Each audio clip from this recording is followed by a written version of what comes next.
What the fuck? Ale, ale, ale. Yeah, guys, match day one has not been good to me. It has freaked me in the ass. Uh, okay, before we do anything, let's go into a deep dive of match day one and what went wrong, okay? So I think the first match day, Crepeau was playing, and Crepeau, I thought, like opening game and home court advantage, surely they keep a clean sheet against, I don't Bosnia and Herzegovina. Like, didn't freaking like leak. Well, at least he stayed under 5%. And spoilers, I'm probably not gonna spend any transfers or hits just to change up my keeper. So Krapau, you just need to stand up. You just have to man up on the second game week. And then it doesn't go well with my other keeper as well, Rocher. Because dude doesn't even play. During the deadline, I was like, damn, okay, wait. Because Rocher's price was rising, right? And their ownership was rising until like near the 5% mark. And then at one point it just stopped. And I'm like, wait, what happened? And then I didn't care to do any research because I was doing research on other players, on Lamine Yamal, on like some other players. And then he just stopped playing. He didn't play for the Uruguay side. And you know what's worse? The guy, the veteran keeper who played in front of him, Muslera, he did a very shitty freaking job. Well, now at least, first of all, Uruguay didn't keep a clean sheet, so it doesn't really even matter. Second of all, now that Muslera did a pretty shit job, hopefully Uruguay side really knows, like, okay, you know what? Let's just play Rocher, okay? Please, just what? Okay. And then next thing, I think Des was the next player who played for me. Yeah, as I imagined, Des was playing up top. He was playing like a winger role instead of like a wing back role. I would be happy if he's playing for a wing back role, and then like he was playing for a winger role. And then I actually wanted Des in my team for the scouting bonus and for the attacking returns, but then he didn't get the attacking return. But he did get a clean sheet, which is kind of a surprise because when I was watching the USA side, they didn't strike me as a team that could lock the other team down or like keep a clean sheet. But they did, at least until Des got sub off. So Des got sub off, I think the 73rd minute or something, the 72nd minute. And then USA concede their first goal, their clean sheet, on the 73rd minute. So I was so lucky. 9 points early into the game week. I was like, damn, I feel good, okay, whatever. Because at that point I didn't know Rocher's not playing yet. And then I even captained Das, and then I'm like, do I twist it? But then at that point I had the German side, I have the Spain side, I have the France side, I even have like Bruno and like Rafinha and Widmer playing, and then I'm like, okay, you know what? I'm just gonna risk it because like anything less than 10 for a first captain is like a bit meh. So I was so happy, okay? Started off well. And then the next game, I think it was Rafinha and Widmer. And Brazil just played like shit. They just played like they didn't want to win. They just played more. I feel like when Brazil was playing Morocco, I even feel like Morocco might win Brazil. And even then, like the last few minutes, Brazil was like, it feels like they were happy with a draw. And Morocco, on the other hand, doesn't feel like that. And also, spoilers, now in match day 2, there's been like rumors about the Brazilian journalism and saying that, oh, Rafinha is not in the training camp and shit like that. So it's like giving me more and more headaches, bruh. Like this game week has been like a pain in my ass. And then next thing I know, Widmer, he's not even playing. This freak, like, I don't even know why I have him. Like, I could have easily had just like LVD or someone, like just randomly someone else rather than a person who doesn't play. Gave me 0 points as well. Okay, so I'm like, okay, you know what? Whatever, I still have big sides, okay? So the next big side to play for me, I think it was Germany. And it was at that time I wasn't very happy with it, with the performance. I mean, yeah, I know 7-1 is not like, it's not tame. You know, it's quite crazy to win 7-1 against Curacao. But it wasn't what I was expected, you know, what I was expecting, you know, because mainly all the points go to this freaker Kai Havertz. I didn't have him. I have the 3 other attackers. But one thing to point out was that I was actually smart enough to cap Kimmich because I was thinking like, okay, Kimmich, he's very involved in the attacking, and he actually got two assists, right? So Kimmich could easily like get tackling points, get chances created points, and he could even get clean sheet points. And at that point, he would be like 13, 14, which is quite a lot. You know, it's same as Mbappe's brace. So I was like, you know what? Instead of captaining Musiala of Wirtz, I'm a cap Kimmich. And that kind of paid off well. You know, he assisted twice, and he could have been much better. He even got a penalty, but then he gave it to Kai Havertz. So I'm like, what the hell, man? Like, if that penalty went to him, wow, he would have gotten a goal, 2 assists.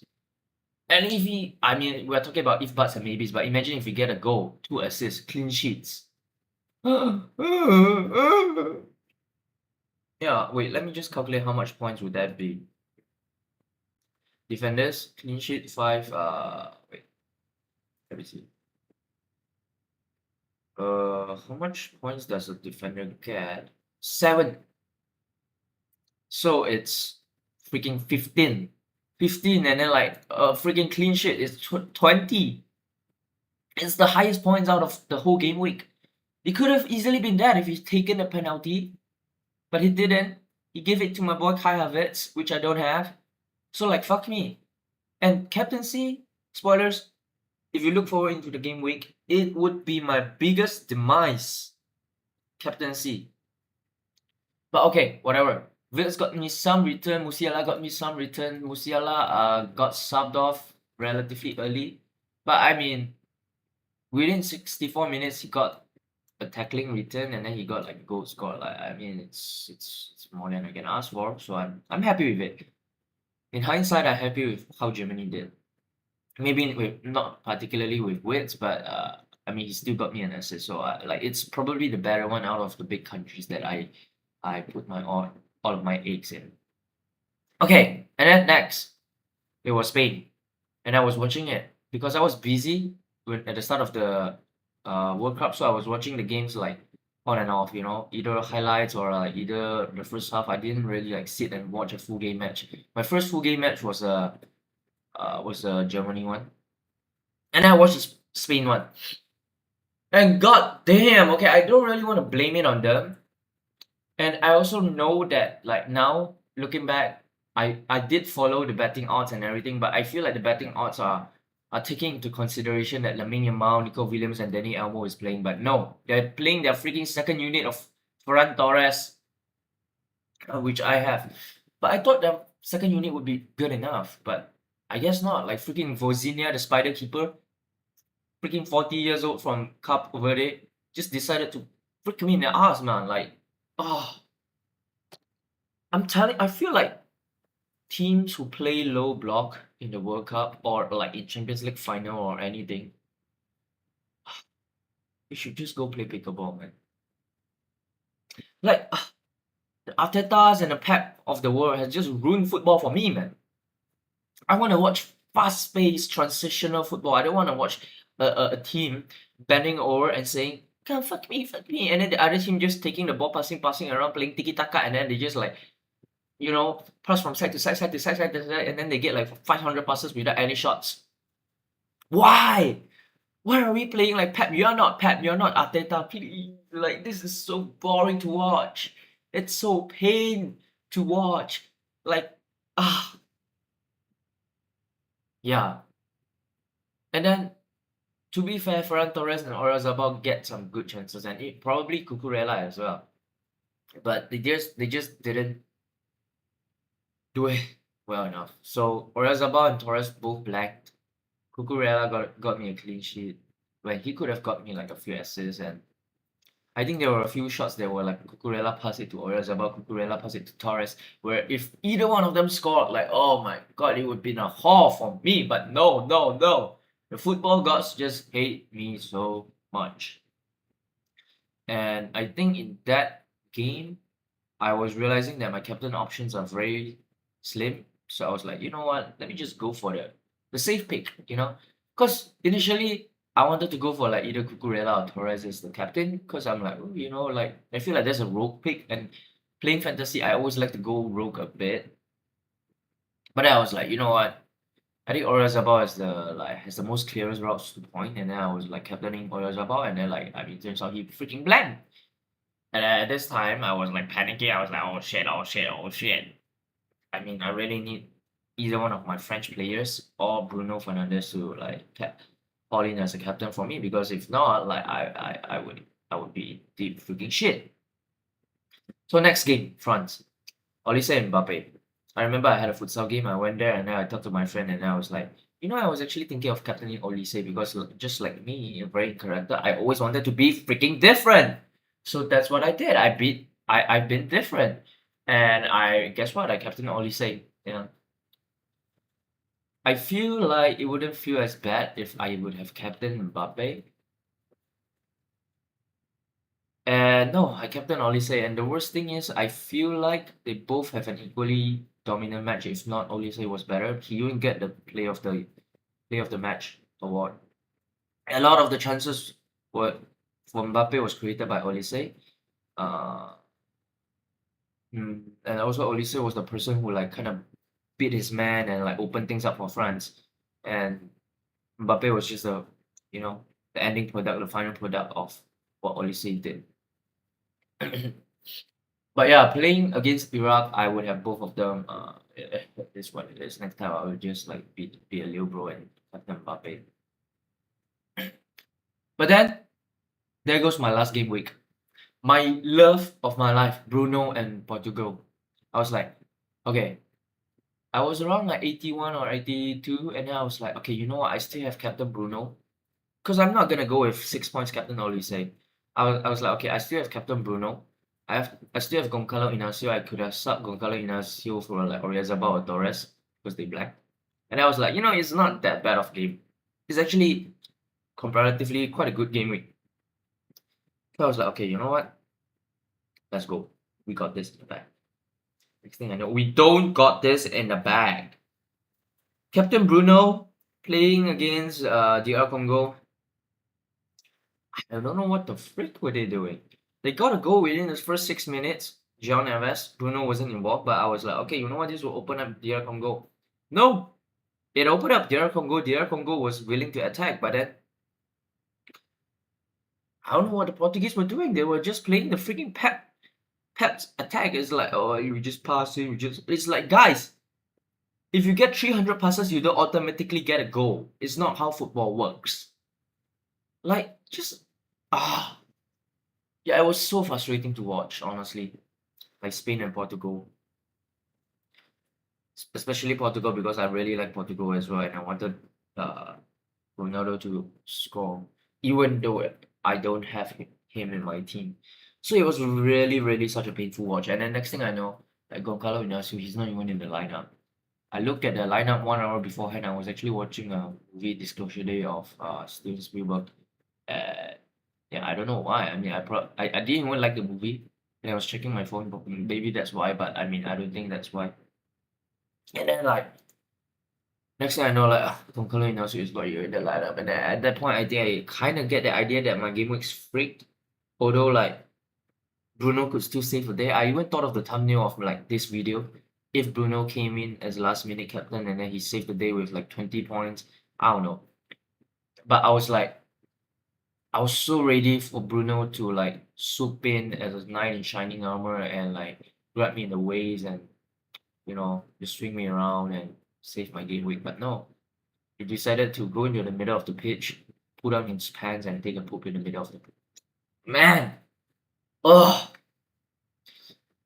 So yeah, and then Haaland, of course, he's my highest scoring player, 12 man. Can't even cap him. But I feel like I did the right choice with 12 manning Haaland. So I can't really complain too much about it other than I can captain him. So yeah, how do we fix this in the next round? I don't know if we can still fix it. I don't think we are gonna win it anymore, to be real. But I guess we can aim right now. Let me look at what's my what's my how do I see my rank?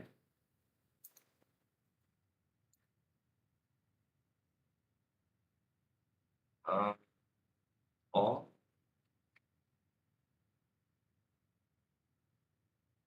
how do I even check my rank? Okay, I'm 300K.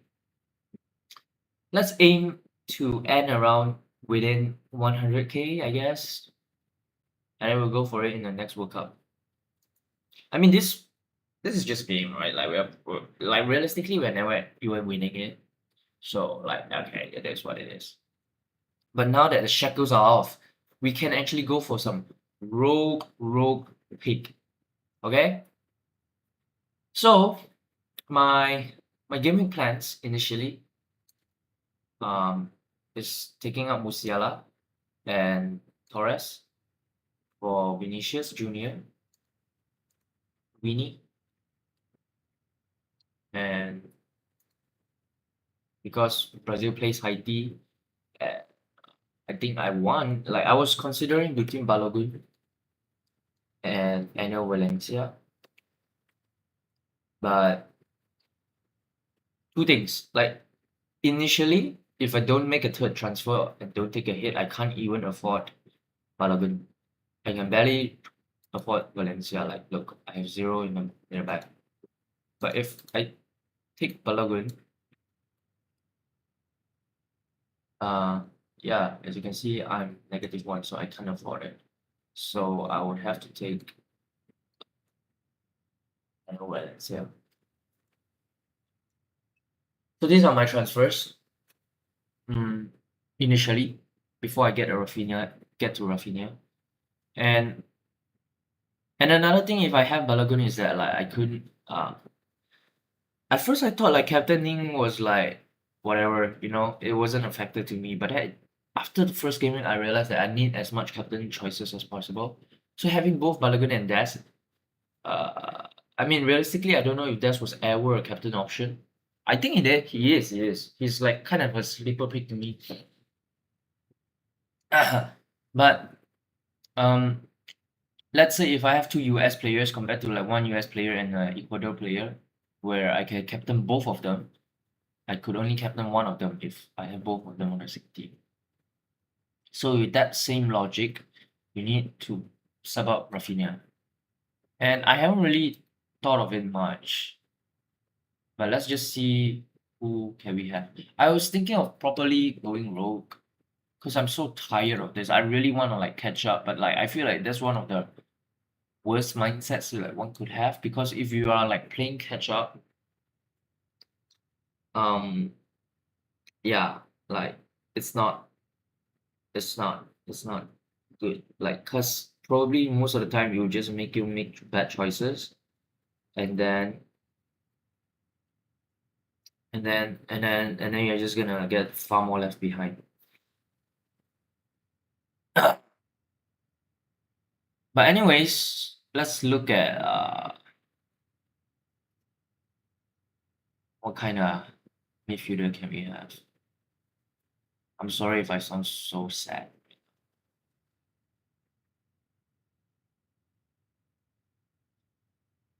And another thing is like since I have Rafinha out now, I guess technically I could bring in like I don't know, I kind of like Messi. Like Messi got a hat trick, and I love Messi. So like I don't really care about him be playing whatever the freak. I don't care about his minutes. I just it's just a name, Messi.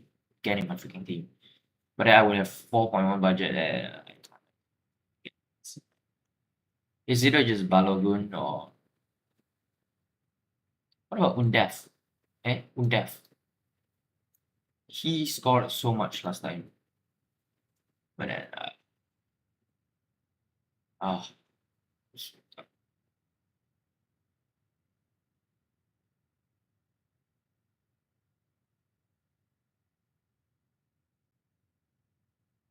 No, let's stick with Enel Valencia. And then for the midfield,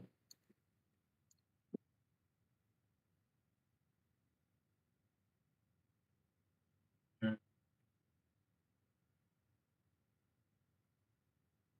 McKinney is good, obviously.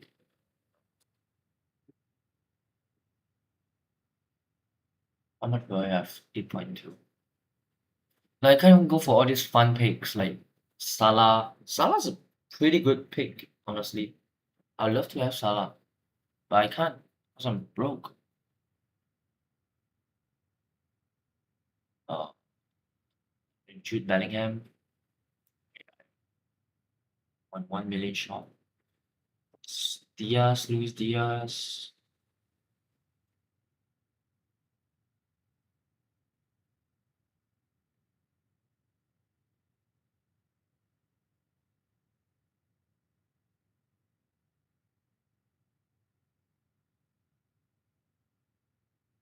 Oh, De Bruyne. De Bruyne versus Iran. He didn't even do that well, right? In first match. Yeah, but I mean, he played quite a lot. Do I just go for him? I feel like I need to trust my instincts now. Like I like okay, I know I don't wanna I know I said I don't wanna be like freaking emotional and shit. But like come on man.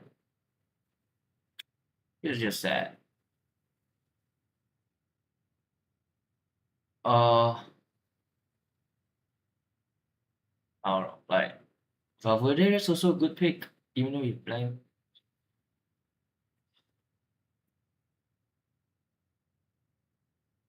And he's playing like Capo Verde. Like I don't want anything with that keeper anymore. It's giving me PTSD.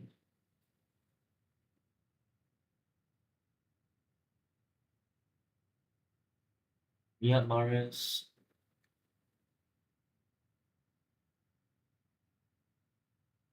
Who is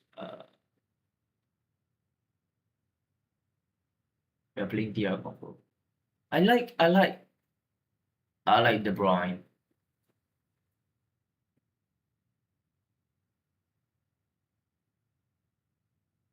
Yeah, yeah, final answer. I don't even care. Like ideally, like I want to change Roche, Vidmer, and Goncalo Inacio because they didn't even freaking play. But I can't like I. The thing is like it would after disastrous game week 1, you'll be like, sure, why not just wild card or like I don't know. But the thing is like I already had a plan. My plan was to go in the first 2 game weeks and draft my players based on the first 2 game weeks. And I have to just commit to the plan because if I don't, my game week 3 will be messed up. So right now, it's still fine. We just stick to the plan. We take hits. We be aggressive. Freak man, De Bruyne is not even like lower than 5%. That's so bad. Okay, let me just bring him out.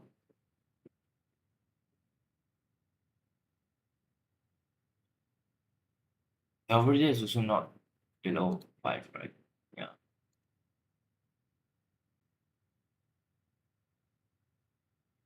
Is this Sabiri?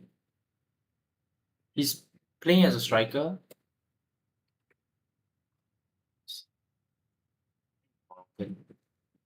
He's playing as a striker, but then he is listed as a midfielder. I think Saibari, Scotland. Yeah, let's just get him, man. And I would have 0.14. Let me see if I can get anyone better.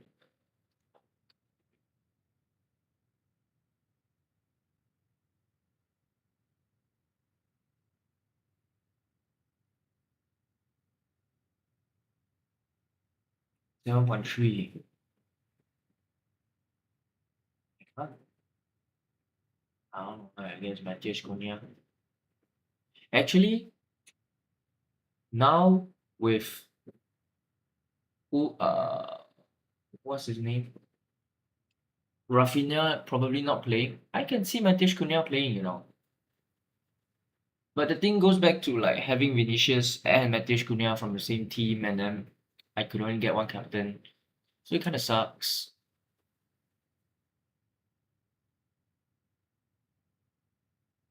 But I don't want to like get like a proper prop. La.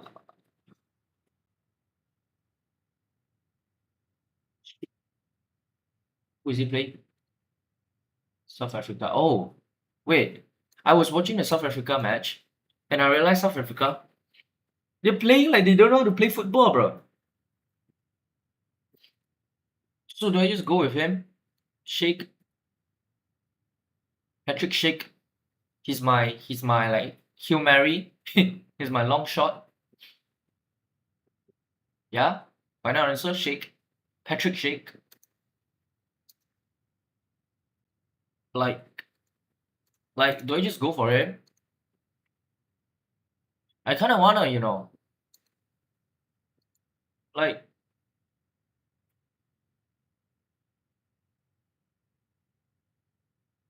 yeah, final answer, Patrick Sheikh. Final answer, let's just not overthink this, man. Ooh, wait, Embolo. Embolo? But I don't have enough money, man.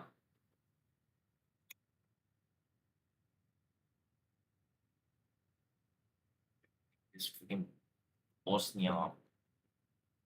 Bosnia. Low key one. Embolo would be good. Okay, Patrick Schick. The party didn't even play, right? Yeah. Damn.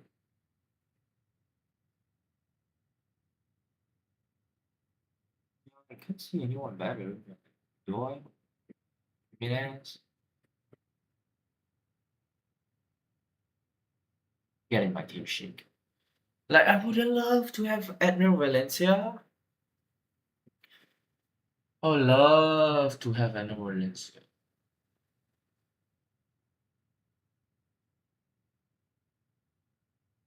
Like, am I making this mistake of oh wait, Edner Valencia is so much more cheaper than Schick. So like, surely Schick is better than Edner Valencia, right? But no, actually, it's the freaking money fallacy.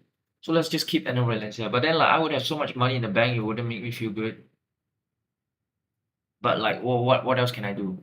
I guess I can change weights to something else. Let me see. Sorry guys, like I'm making all this decision live, so you'll just have to stick with it. So with 8.9 million, okay, now I have a lot to work with. 8.9 is a lot, right? 8.9 is like crazy lot, right? Sorry. Okay, 8.9. Let's see. It's not even that much. Like, it gets us to freaking Jude Bellingham against Ghana. Yeah, he did quite well actually. Scored a goal, got some tackles against Croatia. Is it coming home? But it's only 9.9. Oh nah.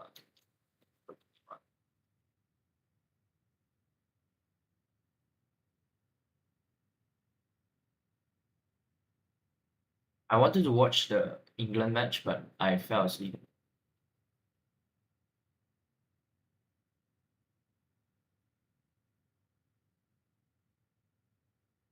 Do we just get Jude Bellingham?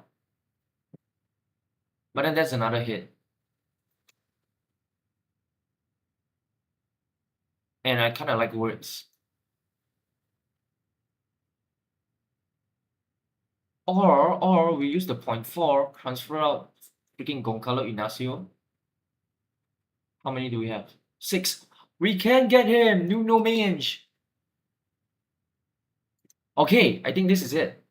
Because Nuno Mendes is proper attacking as well. He's proper attacking. Yeah? Yeah. Final answer, lock in. Confirm transfers. I'm so done. So done. Done. Today, is anyone playing today? I think Krapau's playing today. So yeah, you just save 2 penalties, go. Do your best. Whatever. Okay. that's it for my video. I hope you all had a great blast watching it.